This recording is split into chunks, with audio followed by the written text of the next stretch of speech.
title of this piece is Spirit. It's on a rotating base and it's pinned and glued to that base. When working on a rock like this, the first thing is to rough it out and try to get the general shape of it.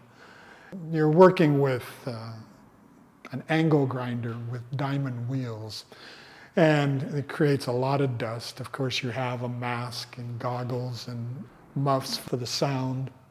And you take off the major part, but when you do that, you scratch the piece. Alabaster is a very soft rock. And so then the next step, just like working with wood, you work up, you go from a 60 grit or 30 grit to a 60, to 120, to a 400, to 600, and then finally into a polish. On one side, it has these concave shapes. 2 on one side and 3 on the other. These shapes, as they get close to one another, the thickness between the 2 shapes is 1/8 of an inch thick, so dangerously thin. And when it gets thin, it becomes very translucent. As you rotate it slowly, you can see the piece start changing in colors.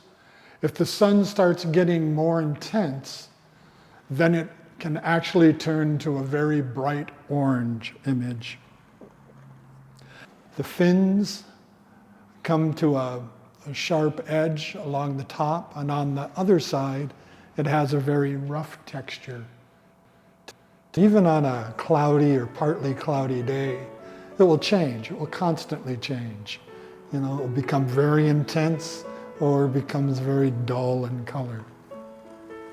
It was a wonderful piece to work on because I'd be working on it and the sun would come out and it would just glow to a bright color and then it would fade again.